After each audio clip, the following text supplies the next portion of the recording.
opini pelacur pelacur, dan narkoba, terjerat TPPO, sorry. Nah, Saya kira itu jelas kata-kata yang mencemarkan nama baik orang. Kan gitu. Itu bukan apakah dalam pengertian bertanya, tapi apakah dalam memberikan pernyataan yang pernyataan itu sedemikian rupa sehingga kemudian masyarakat mengasosiasikan apa yang disampaikan benar. Menggiring ya. Menggiring opini, menggiring orang untuk berpendapat seolah-olah apa yang dia tanyakan itu benar. Apakah Novi seorang pelacur? Kalau dia sampaikan itu di muka publik, maka sebenarnya dia sedang menuduh saudara Novi melakukan prostitusi. Kan begitu. Atau setidak-tidaknya dia bermaksud agar masyarakat berkesimpulan saudara Novi adalah prostitute girl. Kan gitu. Jadi konteks kalimat seperti itu tidak bisa dikatakan bahwa itu pertanyaan, tapi itu pernyataan yang menggiring, gitu. Sehingga kemudian membuat orang berasosiasi tentang apa yang dinyatakan terhadap orang itu. Artinya ketika orang lain berasumsi bahwa meyakinkan pernyataan itu tidak salah, dok. Bukan, kemudian orang lain berpandangan bahwa yang bersangkutan seperti apa yang dinyatakan. Itu orang lain itu tentu terbawa dari pernyataan yang bersangkutan. Pernyataan itu yang kemudian menjadi persoalan, bukan kemudian apa yang ditangkap oleh orang lain kan. Jadi pencemaran nama baik itu adalah apa yang orang nyatakan. Yang dilihat secara normatif, hal itu dapat mencemarkan nama baik dan kehormatan seseorang. Gitu. Tetapi dengan kata apakah, kan dia seolah-olah mau berlindung di dalam sebuah gitu ya. ini sesuatu pertanyaan belaka. Kalau pertanyaan kan ditujukan kepada seseorang, ya disampaikan langsung di depan orang itu, mungkin pertanyaan itu, apakah saudara dalam keadaan sehat? Ada orangnya di situ, tentu itu pertanyaan. Tapi apakah dia seorang pengedar narkoba? Itu menyatakan seseorang sebagai pengedar narkoba, sehingga masuk dalam kualifikasi bentuk pencemaran nama baik. Berarti kemungkinan juga kalau Alvin akan dipidana. Berapa? Ya kalau dilaporkan ini di keaduan ya. Menurut Prof sendiri berapa persen kemungkinan Alvin akan menjerat? Tergantung apakah ini diadukan oleh yang bersangkutan atau tidak. Karena apa yang dirasakan orang tentang hal ini itu relatif. Sudah diadukan terus. Ya. Jadi kalau saya dinyatakan seperti itu, saya nggak akan ambil pusing. Karena bagi saya, itu orang iseng. Misalnya begitu. Tetapi orang lain bisa jadi itu merupakan sesuatu yang menyinggung dia, maka dia membuat pengaduan. Karena ini delik aduan toh. Nah, makanya kalau ini diadukan, saya berkeyakinan bahwa ini akan menjadi satu kasus hukum dan yang bersangkutan akan dimintai tanggung jawab hukum atas pernyataan itu. izin Prof, bisa jerat pidana ya, Prof? Ya, kalau yang paling relevan adalah ini suatu bentuk pencemaran nama baik. Izin Prof, perihal hak imunitas yang melekat pada seorang lawyer. Nah, dalam pandangan Profesor, apakah seorang lawyer bisa menyatakan hal-hal di luar konteks ataupun seperti tadi, apakah Novi seorang prostitution girl itu? Ya, advokat itu memiliki imunitas sejauh pernyataannya itu disampaikan dengan itikat baik dalam rangka pembelaan kliennya di dalam maupun di luar pengadilan. Jadi problemnya adalah apakah dilandasi oleh itikat baik atau tidak. Kayak begitu. Kira-kira orang yang punya itikat baik nggak ngomong di muka publik tanpa hadirnya orang itu? Kalau saya menganggap bukan orang yang beretikat baik gitu. Saudara semua ini punya etikat baik. Datang ke sini, bertanya kepada saya menjelaskan.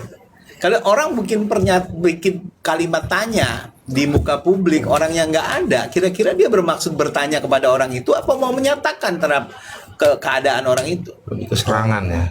Saya kira itu satu bentuk serangan terhadap kehormatan dan nama baik orang gitu. Jadi itu tidak termasuk satu hal yang dapat dilindungi berdasarkan undang-undang advokat.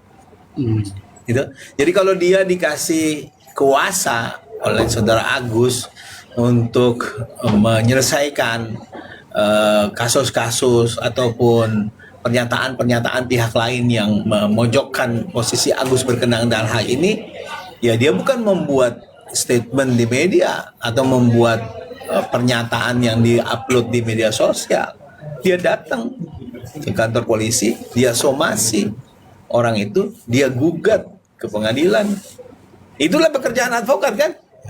Itu mensomasi, melaporkan polisi, menggugat ke pengadilan. Itu yang dikerjakan advokat mestinya, bukan bikin video lalu disebarkan di media sosial. Saya kira itu pekerjaan influencer.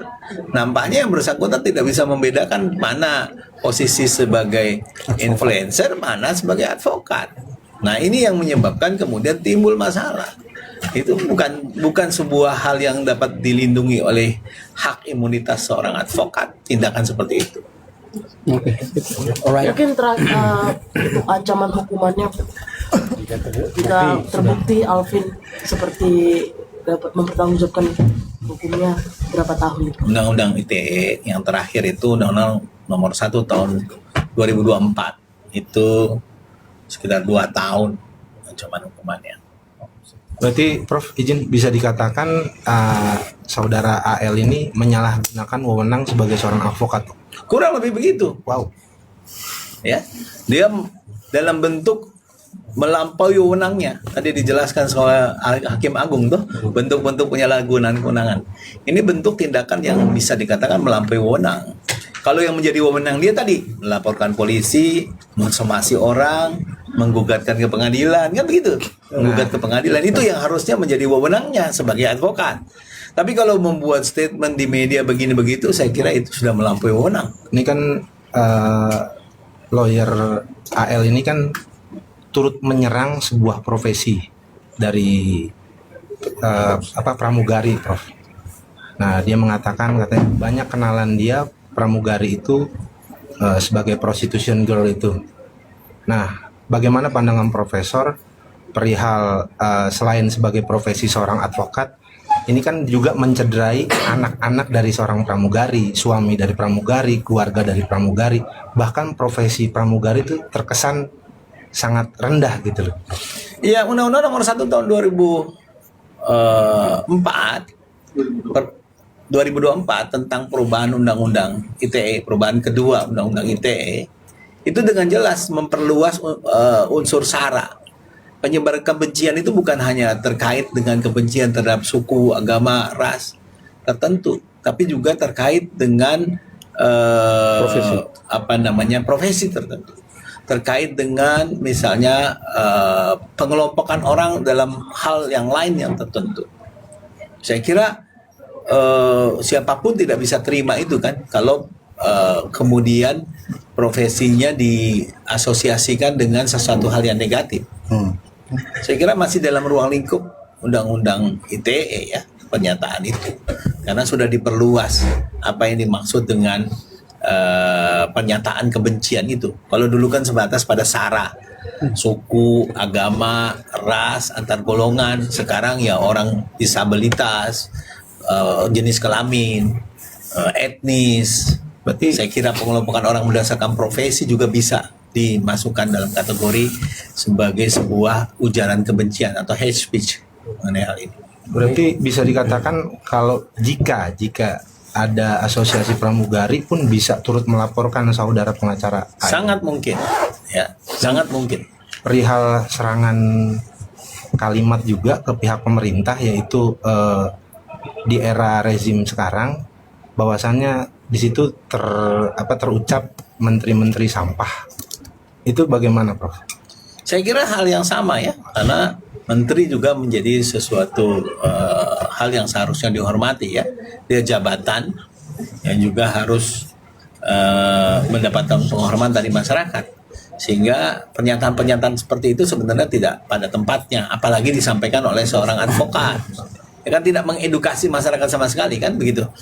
Ya, jadi menurut saya hal-hal seperti itu bisa dipersoalkan secara hukum, tinggal apakah dia masuk dalam konteks ujaran kebencian terhadap kelompok orang berdasarkan profesi tertentu atau terhadap jabatan tertentu. Apalagi kalau tadi disebutkan menteri-menteri, ini adalah pejabat umum.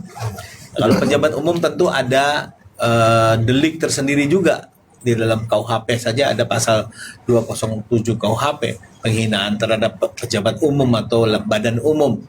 Jadi kalau misalnya dia menyebut jabatan tertentu, menteri-menteri, jenderal-jenderal misalnya seperti itu, nah itu dikonotasikan dengan suatu keadaan tertentu yang bersifat negatif, menurut saya termasuk ujaran kebencian ataupun penghinaan paling tidak terhadap pejabat umum, dan itu merupakan delik, merupakan tindak pidana.